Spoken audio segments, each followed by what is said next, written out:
Salut à tous, j'espère que vous allez bien.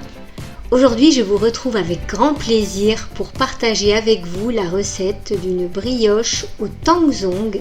C'est une méthode japonaise pour faire des brioches et du pain d'un moelleux incomparable.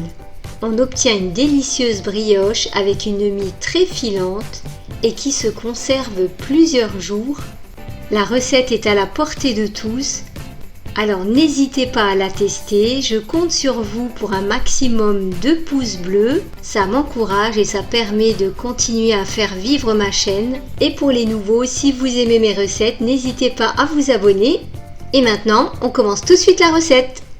Pour le tangzong, il nous faudra de la farine et de l'eau. Dans une casserole, on verse l'eau et la farine et on mélange à feu doux jusqu'à obtenir une préparation épaisse et assez collante. Il ne faut pas faire bouillir le mélange. Idéalement, si vous avez un thermomètre, il faut que la température ne dépasse pas les 65 degrés. Voilà la consistance qu'on doit avoir, donc une pâte assez épaisse. On la verse dans un bol. On la laisse tiédir et on la filme au contact avant de la mettre au frigo. L'idéal, c'est de le préparer la veille pour l'utiliser le lendemain ou alors vous le conservez au frigo pendant environ 6 heures. Pour la pâte à brioche, il nous faudra de la farine, le tangzong à température ambiante, du lait, de la levure boulangère, du sel, du sucre, un œuf et du beurre mou. On commence par diluer la levure boulangère dans le lait tiède. On mélange un peu pour la faire dissoudre et on laisse reposer quelques minutes. Pour pétrir la pâte, je vais utiliser mon robot pâtissier, mais vous pouvez la pétrir à la main. Donc je commence par verser la farine.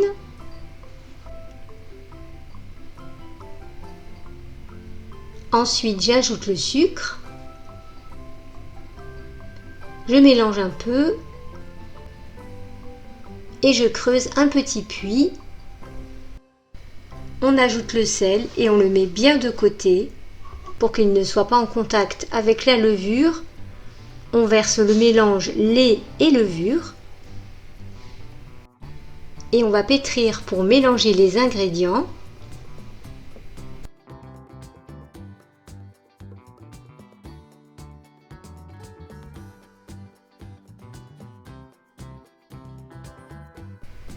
On ajoute l'œuf entier. Il faudra que l'œuf soit à température ambiante et on continue de mélanger. J'ajoute le tangzong. Il faut qu'il soit à température ambiante et je mélange encore un peu.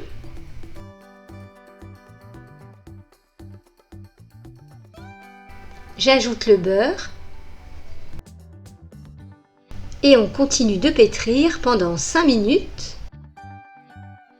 Je vais faire cette brioche en forme de boule, mais vous pouvez les faire aussi en format individuel, en petites briochettes. Si vous la faites au robot, vous pouvez racler les parois pour bien rassembler la pâte.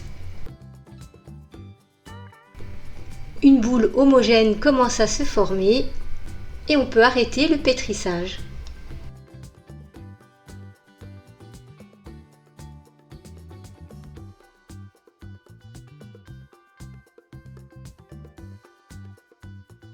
Je dépose la pâte sur un plan de travail fariné.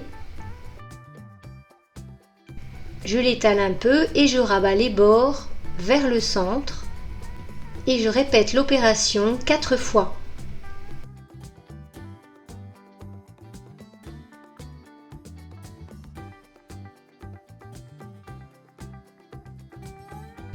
Ensuite, je viens former une boule et je la dépose dans un saladier où j'ai déposé une petite goutte d'huile d'olive pour ne pas que la pâte colle au saladier. Je recouvre avec du film étirable et je laisse pousser la pâte pendant 1h30. Au bout d'1h30, la pâte a bien gonflé. Je vais la dégazer. Je la dépose dans un moule à brioche et je la laisse pousser pendant 1 heure. Au bout d'1 heure, la pâte a merveilleusement bien gonflé. Je vais la badigeonner avec un peu de lait. Vous pouvez prendre aussi un jaune d'œuf. On fait ça délicatement pour ne pas faire dégonfler la pâte. On y va en douceur. Et je termine avec du sucre en grains. Et elle part en cuisson pendant 30 minutes à 180 degrés.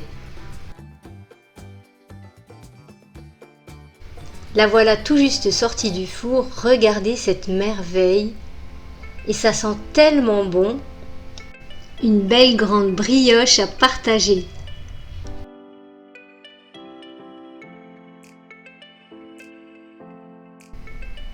Allez, maintenant on passe à la découpe. Regardez cette part généreuse et super moelleuse. Et regardez comme elle est filante. Un pur bonheur pour le goûter, le petit déjeuner. À déguster nature ou avec un peu de confiture, ce sera un succès garanti. N'hésitez pas à tester la recette et à la partager. Et quant à moi, je vous dis à très vite pour de nouvelles recettes. Bisous, bye bye!